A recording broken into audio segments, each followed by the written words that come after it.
para diminuir o contágio da Covid-19. É da Itália que O novo coronavírus. Deus, a mensagem fica em casa. A taxa de O isolamento. Papa Francisco caminhou embaixo da chuva na Praça São Pedro vazia. que a Covid-19 Em época de quarentena, álcool gel. Olá, tudo bem?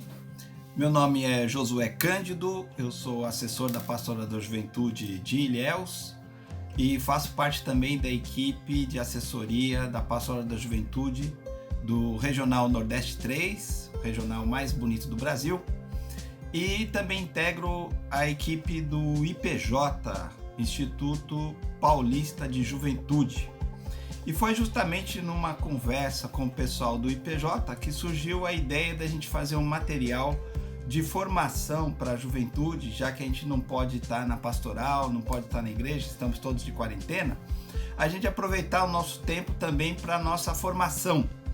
E o tema que a gente escolheu para essa série de 5 episódios em que a gente vai trabalhar é Deus e a pandemia, ou seja, Deus e a pandemia do coronavírus. O que Deus tem a nos dizer sobre essa pandemia?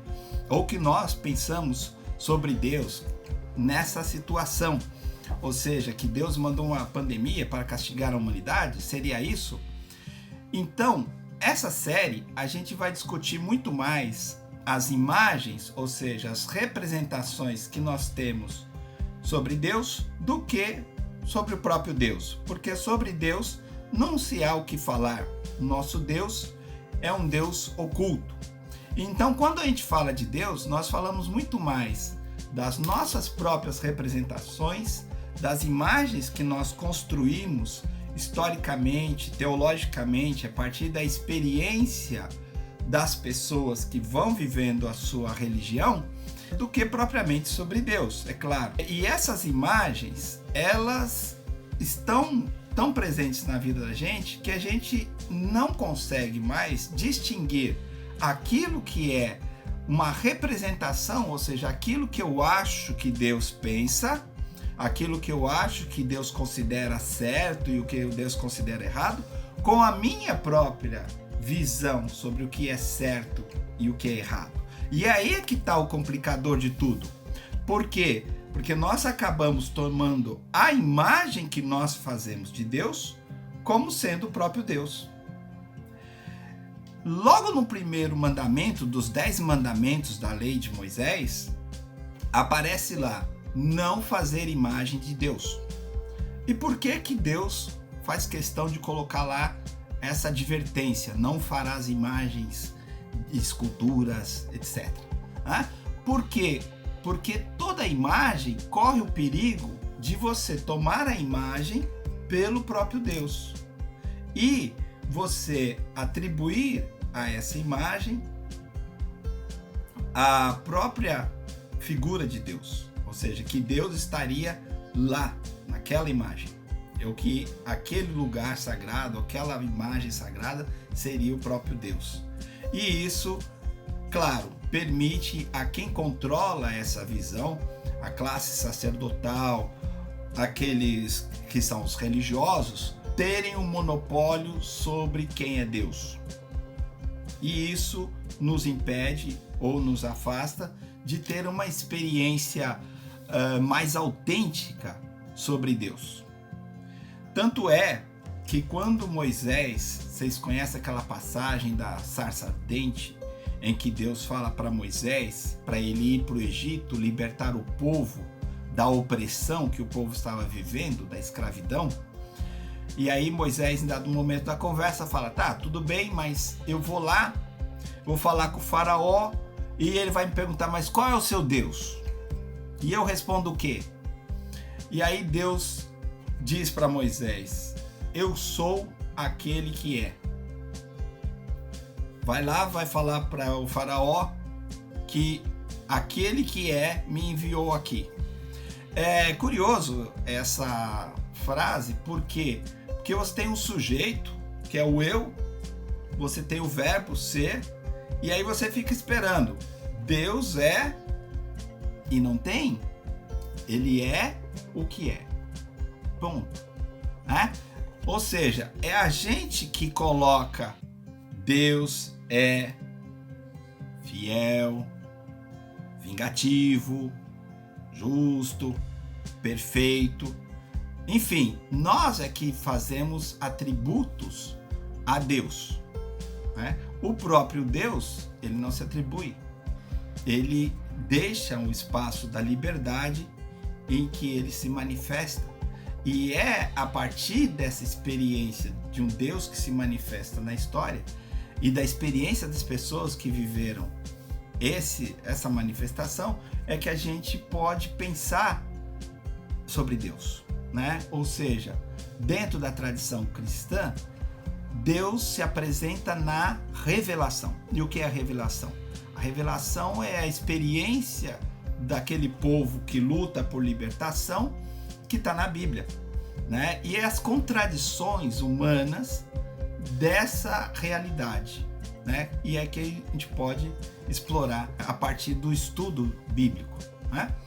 Bom, e aí quando aparece uma crise mundial como nós estamos vivendo, em que muita gente morre, e no Brasil essa pandemia, infelizmente, ela só está começando, muita gente ainda vai morrer, muita gente mesmo, né?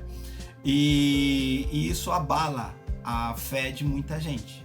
Dependendo da imagem que você tem de Deus, você começa a se questionar, bom, por que Deus está fazendo isso? Por que ele não impede que uma coisa dessa se abata sobre a humanidade, né? E aí, dependendo da visão que você tem de Deus, você pode entrar numa profunda crise de sua fé, né?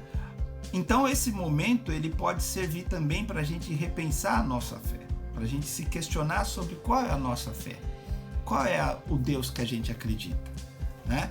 Porque muitas vezes a gente tenta encaixar os acontecimentos dentro da nossa própria ignorância. Como dizia o filósofo Spinoza, a vontade de Deus é o asilo da ignorância. Ou seja, quando a gente não sabe por que uma coisa está acontecendo, quando a gente não sabe o que é, aí a gente fala, é a vontade de Deus. E a vontade de Deus explica tudo. Mas a gente muitas vezes fica insatisfeito com essa visão, né? Com essa vontade de Deus que cala a conversa, que cala o diálogo, que cala a reflexão e o pensamento, né? Bom, se você é ateu ou ateia, você tem uma resposta. Você vai dizer, olha, a natureza tem leis, tudo está sujeito a essas leis, as galinhas, as pedras, os vírus, os seres humanos também. Então, as leis da física, da química e da biologia, ela não vale só para os outros seres, elas valem para nós também. Então, o que acontece no mundo é natural. E não adianta você se ajoelhar e pedir para Deus, porque Deus não vai te atender, porque simplesmente não existe um Deus. O que existe é a natureza. E aí, você que é um jovem cristão da Pastoral da Juventude, o pejoteiro, você responde o quê diante desse argumento? O que você pensa? Como que você imaginaria que você daria uma resposta para essa pessoa que fala que Deus não existe? Porque se Deus existisse, essas coisas ruins que acontecem com a gente não estariam acontecendo. Será? Então, a gente tem que crescer na nossa fé. E aí eu convido você também, se você for ateu ou ateia, para ver que se essa imagem que você tem de Deus, será que também não é uma moeda falsa dentro do mercado das ideologias?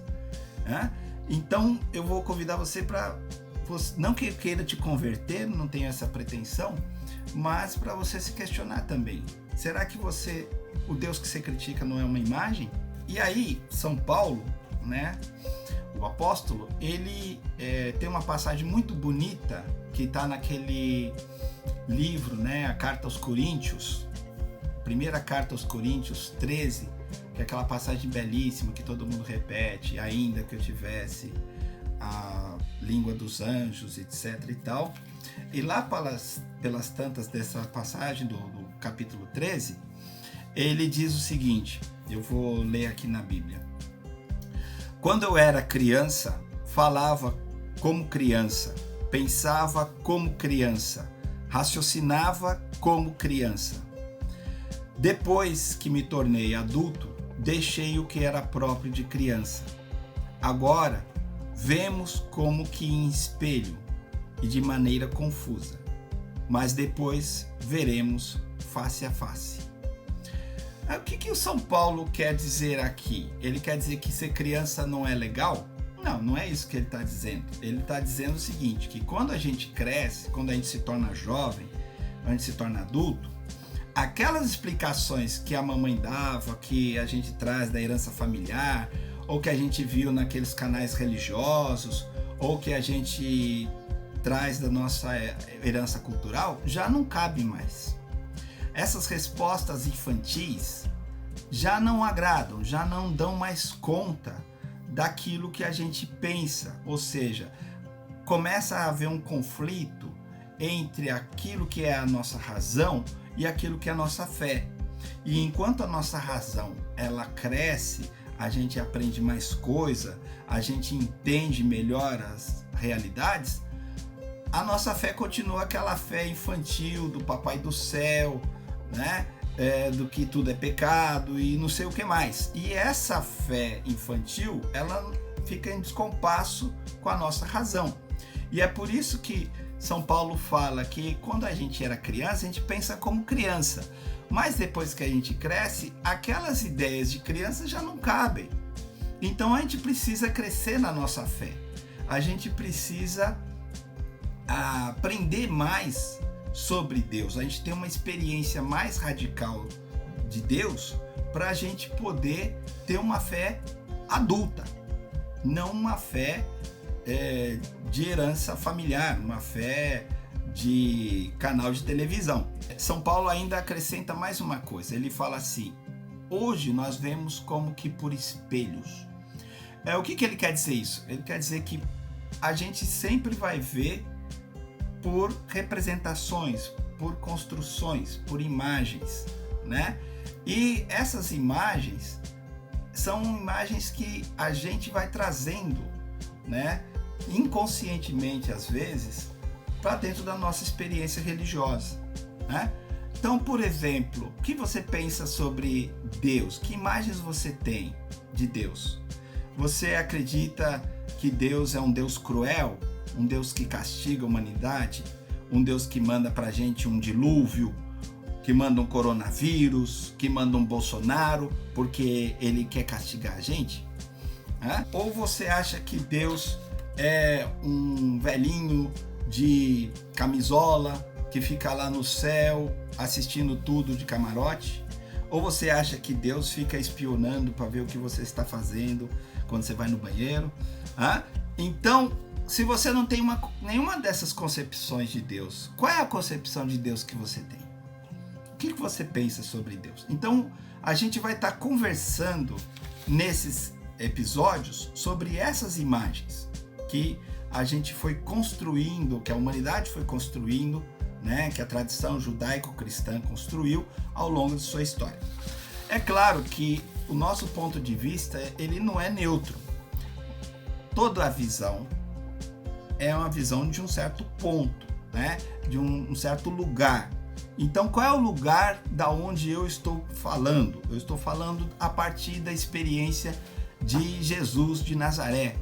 Eu estou falando a partir do Deus que se humanizou, ou seja, Deus se fez gente para, como a gente, dentro da nossa contingência, permitir que nós possamos fazer uma experiência de Deus, né? Então nós estamos falando a partir desse Jesus, que foi um Jesus que passou frio, passou fome, um Jesus que questionava, que reclamava, que perdia a paciência, como qualquer ser humano. E nessa humanidade de Jesus é que se revela o divino que está também em nós, né? Então é essa experiência de Deus, essa experiência concreta de Jesus, que foi preso, que foi torturado, que foi morto, que foi perseguido pela polícia e que lutou, né, pela humanidade, lutou por tudo aquilo que a gente também acredita. É a partir dessa experiência que a gente vai ter um critério para comparar ou para discutir as imagens de Deus, né? Bom, então, se você gostou dessa proposta, se você achou legal, então assista o nosso próximo episódio em que a gente vai falar sobre o Deus castigador. Será que Deus castiga? Será que Deus é um Deus castigador? Deus que castiga a humanidade? A gente vai estar falando sobre esse tema, né?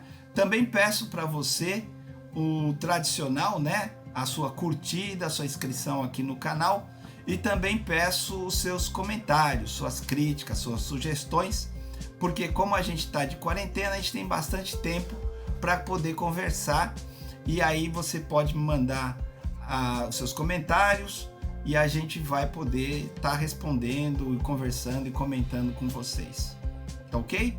Então, um abraço para vocês, fiquem com Deus e até a próxima.